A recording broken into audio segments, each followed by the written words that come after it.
Next है अब topic मानव शरीर एवं उसकी देखभाल। शरीर के बाहरी अंग व उनकी साफ सफाई। नेत्र। हमारे एक जोड़ी नेत्र खोपड़ी में स्थित अस्थिगार्तिक नेत्र नेत्र कोटर कहते हैं और ये में स्थित होते हैं। मनुष्य के नेत्र की रचना गेंद के समान होती है और नेत्र गोलक की सीमित गति 6 रेक्टस पेशियों द्वारा होती है तथा इसे भरा हुआ पारभासी द्रव इसकी आकृति को बनाए रखता है। गोलक की भित्ति में 3 स्तर होते हैं। एक तो श्वेत पटल, ये नेत्र गोलक का भारी स्तर होता है जो कि अपेक्षाकृत दृढ़ व सफेद होता है और इसका अग्रभाग कार्निया कहलाता है। फिर रक्त पटल, ये मध्य स्तर का होता है और जिसमें कि नेत्रों को रुधिर पहुंचाने वाली कोशिकाओं का भी जाल होता है। ये हल्के नीले रंग की दिखाई दी है।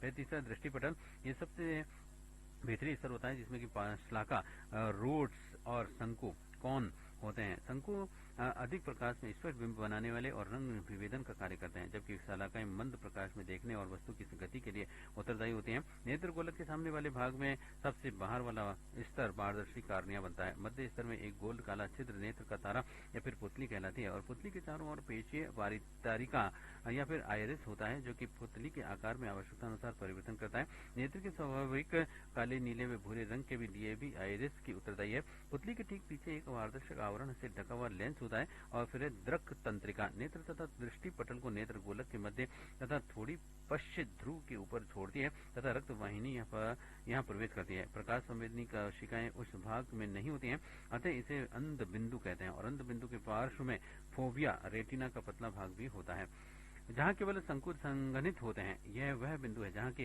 दृष्टि क्रियाएं दिखाई देना भी अधिकतम होती है। कॉर्निया और लेंस के बीच की दूरी में पतला जलीय द्रव नेत्रोद होता है। लेंस और रेटिना के बीच में के रिक्त स्थान में पारदर्शी काचाभ द्रव होता है। फिर देखने की प्रक्रिया।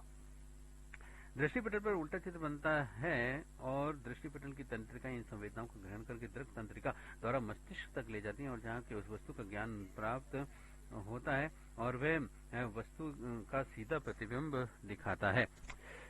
द्विनेत्री दृष्टि में हमारे दोनों ही नेत्रों से वस्तु का एक ही बिंब बनता है और इस प्रकार की दृष्टि को द्विनेत्री दृष्टि कहते हैं। इस प्रकार की दृष्टि से वस्तु की गहराई की दूरी, लंबाई, चौड़ाई का पूर्ण ज्ञान होता है। एक नेत्र दृष्टि कुछ जंतुओं जैसे कि मेंढक, खरगोश आदि में दोनों नेत्रों का एक ही वस्तु के पृथक पृथक बिंब बनते हैं और इस प्रकार की दृष्टि को एक नेत्र दृष्टि कहते हैं। फिर महत्वपूर्ण तथ्य, नेत्र में अशु ग्रंथि होती है जो कि शिशु जन्म के 4 माह बाद सक्रिय होती है और आंख में अशु आना एक प्रतिवर्ती अनिच्छिक क्रिया है जो कि मेरु रज्जु द्वारा नियंत्रित होती है और आंसुओं में लाइसोजाइम एंजाइम होता है जो कि बैक्टीरियाई नासी होता है। फिर नेत्र में 2 प्रकार के जल भरे होते हैं, एक तेजो जल नेत्रोद और दूसरा काचाभ जल। मनुष्य की आंखों में प्राथमिक रंग लाल, हरा व नीला है।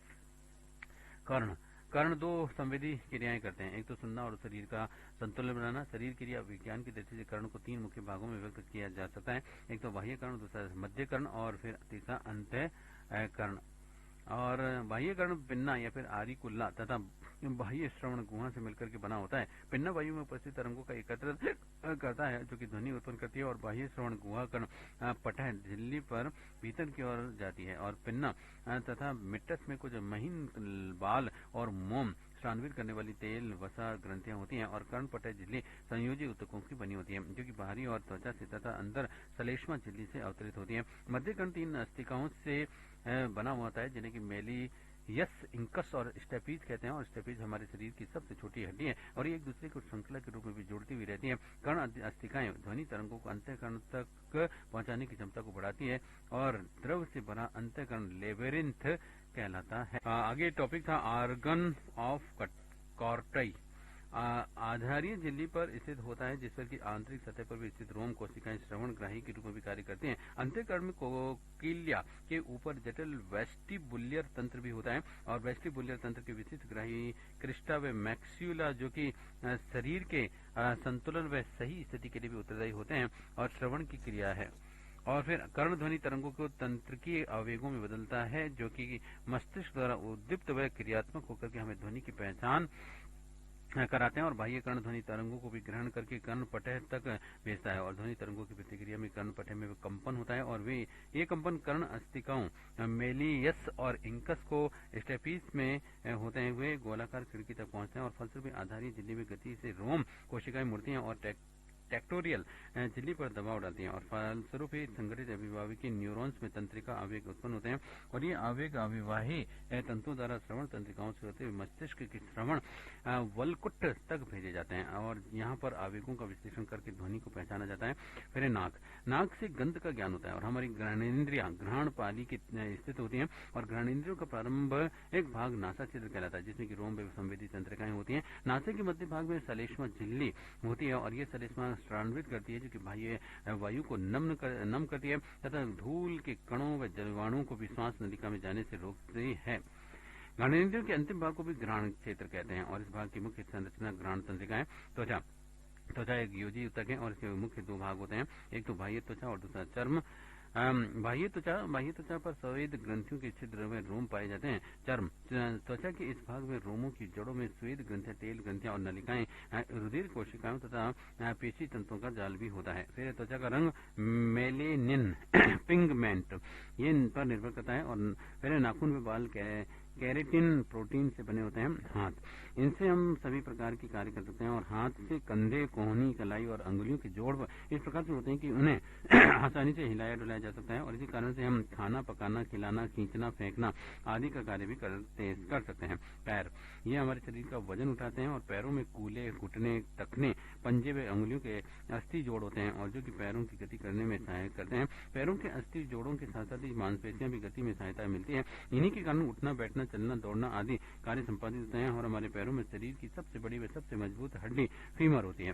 फिर शरीर की देखभाल व सफाई अच्छे और सफल जीवन के लिए भी उत्तम स्वास्थ्य आवश्यक है और स्वास्थ्य अच्छा होने के लिए हमारी कार्य क्षमता बढ़ जाती है और किसी भी कार्य में वांछित सफलता प्राप्त करने के लिए करने में आसानी रहती है और स्वास्थ्य अच्छा होने पर हम उत्साही, प्रसन्नचित और कर्मशील बने रहते हैं और अच्छे स्वास्थ्य से भी आत्मविश्वास, स्फूर्ति, निरंतरता, तीव्र स्मरण शक्ति, आलस्यहीनता, क्रियाशीलता आदि गुणों का विकास होता है। स्वास्थ्य आनंदमय और सुखी जीवन का भी आधार है और अच्छे स्वास्थ्य के लिए सफाई से रहना जरूरी है और शरीर में प्रत्येक अंग की सफाई और देखभाल से व्यक्ति पूर्ण स्वस्थ रह सकता है और शरीर की सफाई प्रारंभ करने से पहले हाथों को अच्छी तरह से साबुन से धोएं। प्रातः उठकर के आंख स्वच्छ पानी से धोनी चाहिए और आंखों को त्रिफला के ठंडे पानी से भी धोया जा सकता है। आंखों को धूल और धूप से भी बचाए रखने के लिए धूप में धूप का चश्मा लगाना चाहिए। रात को सोते समय आंखों में काजल का प्रयोग लाभदायक है। साफ तौलिया से प्रातः और सायं नाक साफ करनी चाहिए। नाक में अंगुली नहीं देनी चाहिए और कान में कोई भी सींक आदि नहीं डालनी चाहिए और कान की सफाई बर्ड्स से ही करें अथवा रुई को सलाई की तीली में लपेट करके उसमें कान साफ करके मैल निकालें और सफाई नियमित रूप से करें और फिर दांतों की प्रातः व रात सोने से पहले नियमित सफाई करनी चाहिए और ब्रश अच्छी तरह से व सही तरीके से करना चाहिए और नीम या फिर बबूल की दातुन भी दांत साफ करने में उपयोगी है। भोजन करने के बाद में हर बार कुल्ला करना चाहिए ताकि दांतों में भोजन के कण फंसे न रह जाएं। जीभ भी नित्य साफ करनी चाहिए और जैसे के लिए जीभी का प्रयोग करना चाहिए और बाल नियमित रूप से भी धोने चाहिए क्योंकि पसीने, धूल, कण आदि के कारण बाल गंदे हो जाते हैं और उनमें छोटे छोटे जीव पनप जाते हैं। बालों में तेल मालिश भी करें। संपूर्ण शरीर की सफाई रखनी चाहिए और नित्य प्रातः स्नान करना चाहिए। नहाने के लिए अपना साबुन अलग रखें। नहाने के बाद में शरीर पोंछने के लिए भी अपना अलग तौलिया रखना चाहिए और नहाते समय शरीर के सभी अंगों को रगड़ और मसल करके साफ करना चाहिए। अंत में बाल्टी में थोड़ा सा डिटॉल डाल करके उस पानी को नहाना चाहिए। फिर साफ तौलिए से शरीर पर रगड़ करके पोंछना चाहिए। मानव शरीर के आंतरिक तंत्रों की सामान्य जानकारी है। पाचन तंत्र हमारे शरीर की सुचारू रूप से भी चलाने के लिए भी ऊर्जा की आवश्यकता होती है तथा हमें यह ऊर्जा भोजन से प्राप्त होती है और भोजन के पाचन एवं उपापचयन से भी ऊर्जा उत्पन्न होती है। शरीर के वे सभी अंग जो कि भोजन के पाचन में संबंधित होते हैं पाचन तंत्र का निर्माण करते हैं। भोजन के पाचन का अर्थ भोजन को भौतिक एवं रासायनिक रूप से भी छोटे छोटे टुकड़ों में बांटना तथा उस पचित भोजन का शरीर की कोशिकाओं द्वारा अवशोषण करना है। मनुष्य के पाचन तंत्र को दो भागों में बांटा जा सकता है, एक तो आहार नाल तथा दूसरा है पाचन ग्रंथियां। आहार नाल मुख्य गुहा से लेकर के मल द्वार तक की एक नाल है और इसके प्रमुख भाग निम्नलिखित हैं। एक तो मुख्य गुहा, ग्रास नली, आमाशय और आंत और फिर है मुख्य गुहा। इसमें मनुष्य मुख एक अनुप्रस्थ दरार के समान होता है जो कि दोनों जबड़ों के बीच स्थित मुंह गुहा में खुलता है जो कि मुख गुहा से निम्नलिखित संरचनाएं होती हैं। दांत, टीथ मुख गुहा के ऊपरी व निचली दोनों ही जबड़ों के में दांतों की एक पंक्ति उपस्थित होती है और मनुष्य के एक जबड़े में 16 दांत तथा दोनों ही जबड़ों में कुल 32 दांत होते हैं और एक जबड़े में आधे दांत दाईं और तथा आधे 8 बाईं ओर होते हैं। और मनुष्य में 4 प्रकार के दांत पाए जाते हैं। एक तो कृंतक, दूसरा रदनक और तीसरा है अग्र चवर्णक और चौथा चवर्णक। कृंतक दांत सबसे आगे चपटे एवं धारदार होते हैं और प्रत्येक जबड़े के एक और इनकी संख्या 2 होती है। ये भोजन को काटने का कार्य करते हैं। नोट: हाथी दांत टस्क कृंतक दांतों का ही रूपांतर होते हैं तथा चूहे में कुतरने की आदत न इन कृंतक दांतों के कारण ही होती है। रदनक जबड़े के प्रत्येक और एक रदनक दांत उपस्थित होता है। रदनक नुकीले होते हैं जो कि भोजन की चीरने फाड़ने का कार्य भी करते हैं और मांसाहारी प्राणियों में रदनक अधिक विकसित होते हैं। पहले चवर्णक एवं अग्र चवर्णक। जबड़े के प्रत्येक और 2 अग्र चवर्णक एवं 3 चवर्णक दांत पाए जाते हैं। अग्र चवर्णक एवं चवर्णक दांत भोजन को पीसने का कार्य करते हैं। मनुष्य के दांत दीवार दंती या फिर द्विज होते हैं और दीवार दंती का अर्थ यह है कि 2 बार उगते हैं और पहले शेषवावस्था में इसकी संख्या 20 होती है और इन्हें दूध के दांत भी कहते हैं और दूसरे वयस्का अवस्था में निकले दांत जो कि 7 से 8 वर्ष की उम्र में उगते हैं इन्हें स्थायी दांत भी कहते हैं। मनुष्य के दांत 4 प्रकार के होते हैं। मनुष्य के दांतों को दंत सूत्र के रूप में भी निम्नलिखित प्रकार से लिखा जा सकता है। 1 सही 2/2 सी 1/1 PM 2/2 M 3/3 बराबर 8 × 2/8 × 2 बराबर 16/16 बराबर 32। और इस प्रकार से दांत की आंतरिक संरचना। दांतों के 3 भाग होते हैं: ऊपरी शिखर भाग, मध्य गिरिवा भाग तथा निचला जड़ भाग। और दांत के ऊपरी भाग पर एक ही चमकीला सफेद आवरण पाया जाता है जिसे कि इनेमल कहते हैं। ये शरीर का सबसे कठोर भाग होता है और दांत के मध्य में एक गुहा पाई जाती है जैसे कि मज्जा गुहा कहते हैं। इसी मज्जा गुहा से रुधिर वाहिनी एवं तंत्रिकाएं गुजरती हैं और मज्जा गुहा के चारों ओर एक अवस्थी आवरण डेंटाइन पाया जाता है। इसके नाम होते हैं शिखर, ग्रीवा, मूल, इनेमल, डेंटल, मसूड़ा, मज्जा गुहा और सीमेंट। जीभ दूसरा।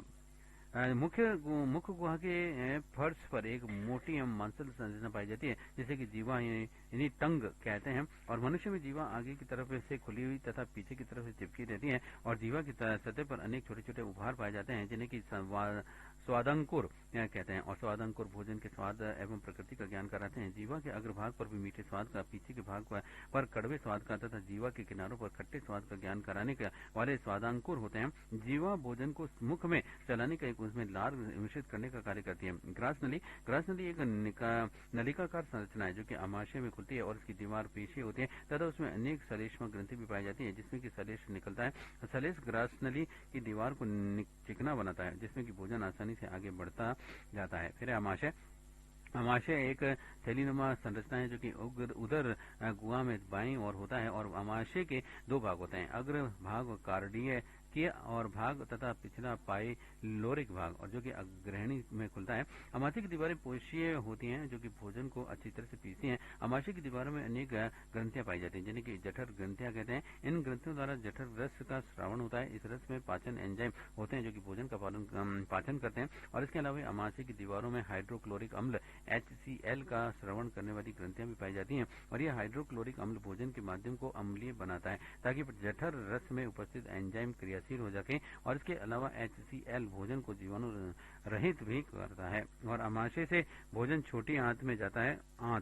अब आंत 2 भागों में बांटा गया है, एक तो छोटी आंत और फिर दूसरा बड़ी आंत।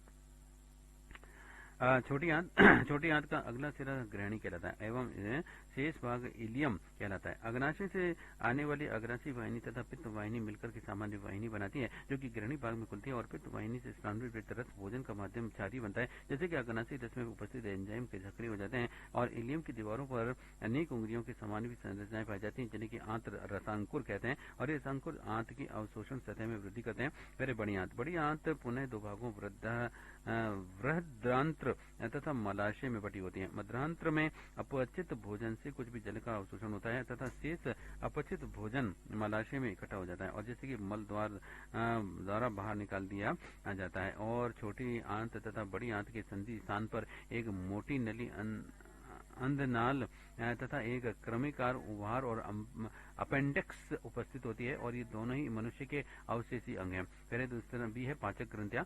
आहार नाल में संबंधित वे ग्रंथियां जो कि भोजन को पचाने में सहायता करती हैं, पाचक ग्रंथियां कहलाती हैं। और पाचक ग्रंथियां निम्नलिखित हैं। पहले तो लार ग्रंथि। मानव में 3 जोड़ी लार ग्रंथियां पाई जाती हैं। जीभ के दोनों और एक एक निचले जबड़े के नीचे मैक्सिला, अस्थि के दोनों और एक एक तथा एक दोनों जबड़ों की संधि स्थल पर एक जोड़ी लार ग्रंथियां पाई जाती हैं। लार का मुख्य कार्य भोजन के मिलकर के उसे लुगदी रूप में बनाना है, ताकि भोजन आसानी से आगे खिसक सके। और लार में लगभग 99% जल तथा 1% एंजाइम होते हैं, और लार में टाइलिन तथा लाइसोजाइम एंजाइम उपस्थित होते हैं। यकृत उदर गुहा में डायफ्राम से कुछ पीछे की ओर स्थित होता है। ये भूरे गुलाबी रंग की संरचना होती है, और जो कि आमाशय से कुछ भाग को ढके रहती है। यकृत मानव शरीर की सबसे बड़ी ग्रंथि, और यकृत में पित्त रस का निर्माण होता है, जो कि पित्ताशय में इकट्ठा होता रहता है। और ये यकृत के कार्य निम्नलिखित है।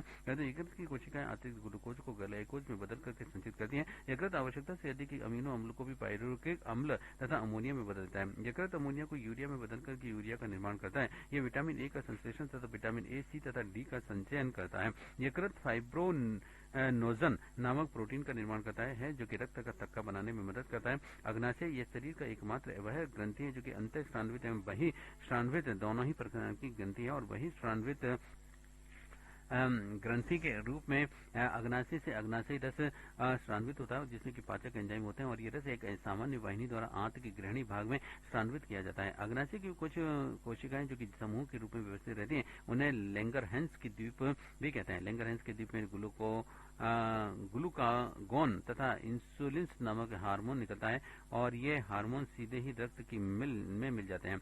इस प्रकार से अग्नाशय अंतःस्रावित ग्रंथि की तरह ही कार्य करता है। इंसुलिन हार्मोन रक्त में शर्करा की मात्रा को नियंत्रित करता है। पाचन की क्रिया। मनुष्य में भोजन का पाचन मुख गुहा से प्रारंभ हो जाता है, और मुख में भोजन को चबाते समय उसमें लार मिश्रित हो जाती है। लार में टाइलिन तथा लाइसोजोम एंजाइम होते हैं, और टाइलिन भोजन में उपस्थित स्टार्च को माल्टोज में अपघटित करता है।